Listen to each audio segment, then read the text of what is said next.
Good morning, everybody, and thank you for joining us for this month's Back to Basics.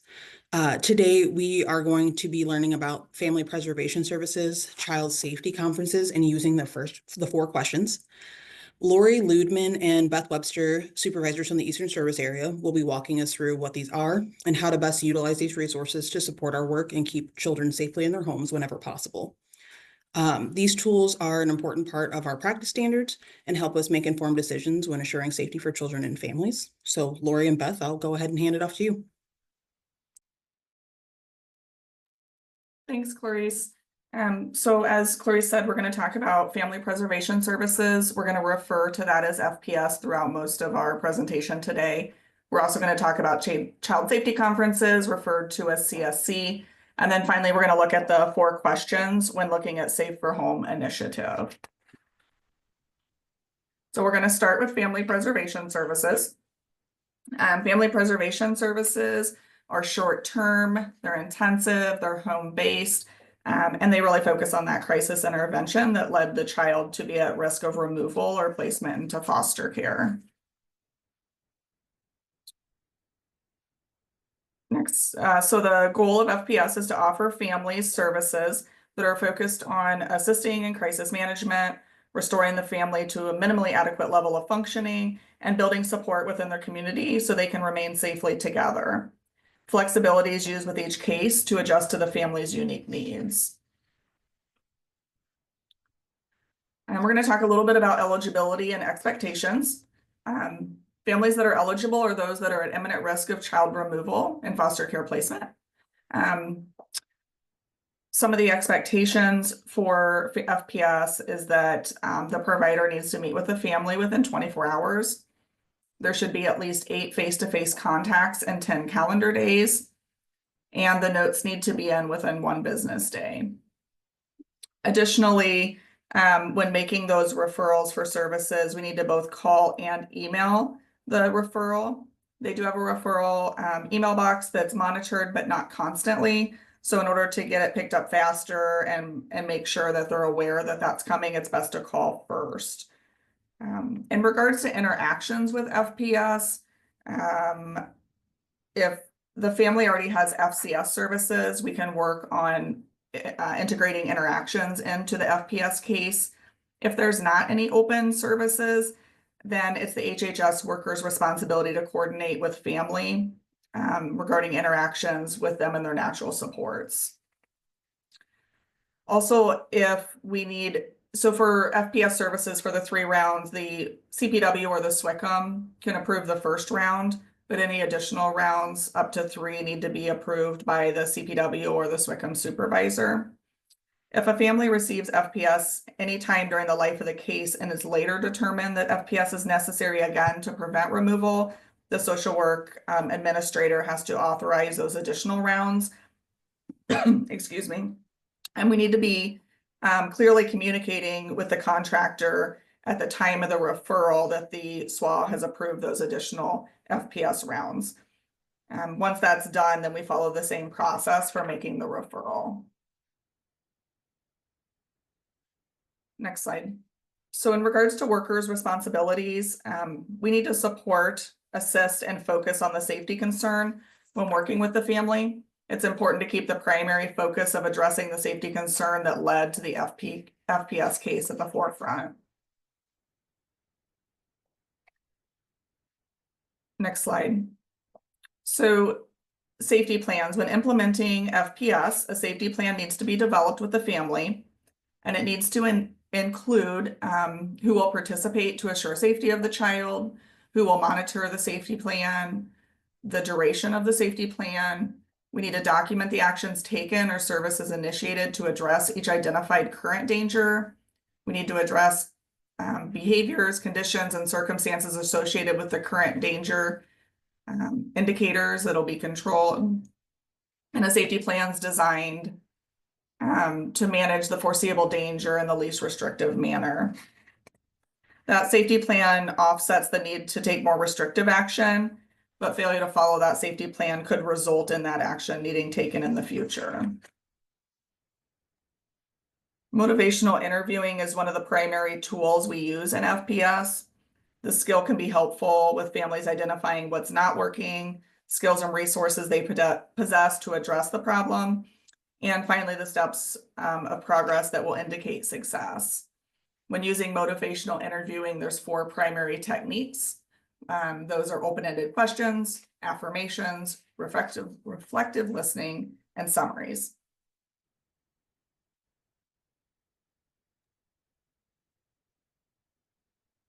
Next, we're going to talk about child safety conferences. Next slide, or you can keep on this one. Child safety conferences started as a pilot back in 2020. At that time, the conferences included the following people: the family, the HHS CPW, the HHS supervisor, the FPS worker, the FPS supervisor, the CSC facilitator, a parent partner, and then a SAM or a SWAT attended those meetings during the pilot. The pilot program was designed to enhance supports to parents who were considered at high risk of having their children placed in foster care. These families were referred for a CSC, which was offered through a referral through Family Preservation Services. CSCs were so successful with the pilot that they have become part of a statewide practice for all family preservation cases. The goal of CSCs are that HSS works with the family, the parent partner, and FPS to keep the child at home. And it's anticipated the service will contribute to fewer children being placed in foster care and lower rates of reabuse. Parent partners are a huge asset with working with families, especially with FPS and CSCs. Parent partners promote an innovative change in social work practice that is unique because it not only celebrates individuals who have overcome obstacles through change, recovery, and accountability, but also uses their skills to mentor families who are currently navigating through HHS as their children are in foster care or kinship care. Parent partners demonstrate advocacy and effective communication while holding families accountable in meeting their case plan goals. Parent partners network within the communities and collaborate with social workers and providers to meet the needs of families, assist in policy and program development, change perceptions in communities, and facilitate trainings and learning opportunities. During the initial stages of a case, the parent partner averages 4 face-to-face visits per month with phone contact between visits. Next slide.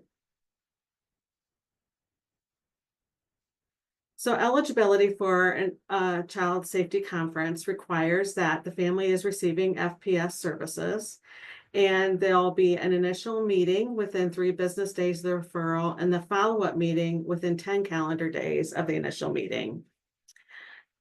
They are unique to the Family Preservation Services, and this is a meeting for the family and that for them to invite their supports that the family has identified to attend. We encourage families to bring other people close to them because it is quite intimidating to have this meeting with all these strangers in their lives. So that's what's really wonderful about having the parent partner, because they've been there and they've experienced this type of thing before. So the HHS worker and the provider will then brainstorm with the family the best ideas for keeping the children in the home while continuing to ensure safety. The initial meeting should occur, like I said earlier, within 3 business days, and then there will be the follow-up within 10. The follow-up meeting can also be after Family Preservation Services have closed. Next slide. On this slide, you'll see an agenda of what will be discussed each time during a CSC. So there's a script that's read. They'll discuss while we are there, the strengths of the family, cooperations, and strengths that have been observed, clarification of a safety concern, and review of the safety plan. The department will do that. How to ensure safety of the children. This will come from ideas from the parents and guardian and from the team. Action steps, and make sure all the parents and guardian agree with these steps. CSC funding needs to be identified if there's a need for any. Create a plan B, and then schedule the follow-up meeting. And typically the facilitator will start off with talking to the family about the purpose of the meeting, and which is to keep the children safe at home. They will also discuss returning the children home as quickly and safely as possible if removal has already occurred.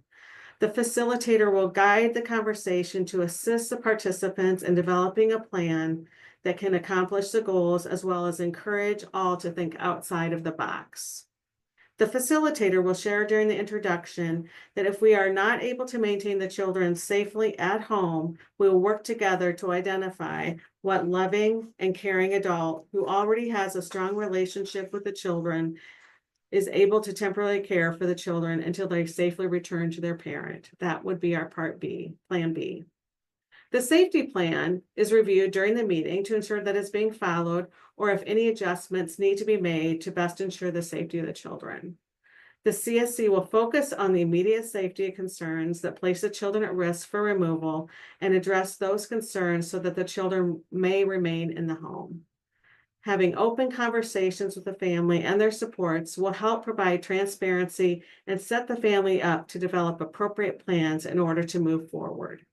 Once brainstorming is completed, the family will select the option that best meets their needs. The facilitator will ensure the plan is written out for the family, including any actions the participants will complete. Set a target date for each step and ensure that the person responsible for completing the step knows when it is to be completed. Next slide. Creative funding uses. One unique availability with this program with the Child Safety Conference is there is some funding that is available if needed, and it's approved by the SWAT and the SAM. There is a funding request form that needs to be completed and approved prior to purchasing anything for the family. We've provided some examples of funding that have been approved. For example, there was a family with 6 children ranging from 2 to 12 years old who had a portion of their home which was under construction. And that portion of their home was unsafe for the children to be in. During the CSC, it was identified that in order to ensure the safety of the children in the home, a door alarm would assist with that. So that was requested and purchased for requested, approved, and then purchased for the family so that the children would not go into that portion of the home. Another example was a developmentally delayed 8-month-old child was residing in a home where there were concerns with the cleanliness of the floors and making it difficult for the child to safely play or be on the floor. During the CSC, it was determined that the family needed a vacuum cleaner. The form was requested, it was approved and purchased. And this was able to assist the family, ensuring that the floors were clean and free from debris for the child to be safely on the floor. Another example was a mother of 2 children, ages 7 and 10, had multiple medications as a result of her mental health needs. During the CSC, it was determined that it would be beneficial to have a lockbox for these medications so that the children could not get into them. During that meeting, it was determined it was a great idea. Request form was completed by the social worker, approved by our supervisor, then approved by the SWA and SAM for purchase and provided to the family. The final example is that there was a young mother with a 14-month-old child who had previously been given a crib, but it believed that the crib was the cause of a child's high lead levels. At the CSC, it was determined that a new crib and mattress would ensure the child had a safe place to sleep. The request was made and it was approved by all necessary people, and it was purchased for the child. Next slide. At the follow-up meeting, it is an opportunity to celebrate all the successes that have been accomplished during the family preservation services. These are all the changes that have been made that reduce the risk of removal, address any lingering safety concerns, and support the family in determining what ongoing support they may need. The Child Safety Conference notes should reflect the attendees, the conversations that occurred during the CSC, and the family's plan for safety. Notes are to be submitted to the HHS worker by the end of the next business day.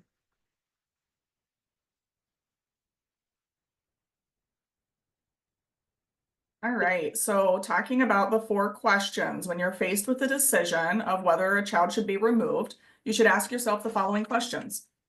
What can we do to remove the danger instead of the child? So if you have an offending parent or another alleged perpetrator in the home, is there somewhere they can stay so that the child can stay in their home with a protective person and be safe? So maybe looking at a friend, a relative, a hotel, something of that nature. The second question is, can someone the child or family knows move into the home to remove the danger? So can we have like a grandparent, a neighbor, a church member, a relative, someone move in, allowing the child to remain in their home with that protective person and allow the parent or child to continue to bond with a protective oversight. This can be really helpful when you have newborn children or very young children. The third question, can the caregiver and child go live with a relative or fictive kin? So how about having them stay with the neighbor, grandma, next door, next friend, something of that nature. They're still going to be able to stay together, but they're going to have that constant supervision to continue safety. And finally, could the child move temporarily to live with a relative or fictive kin? So if it's not a safe option for that parent to go with them or to stay in the home, can the child themselves go stay somewhere? One example might be the parent's physically abusive or actively using, excuse me, so they're not safe to be there. But we can have some supervised visits during that time and have them stay somewhere else. Parte removal orders. This is just a little reminder that if we are not able to assure safety using the 4 questions in the Child Safety Conference and Family Preservation Services that we discussed today, and a removal order must be requested pursuant to Iowa Code Section 232.78, temporary custody of a child pursuant to this order is directing a peace officer or a juvenile court officer to take custody of a child before or after the filing of a petition. As a reminder, law enforcement must be present when an ex parte is issued and implemented.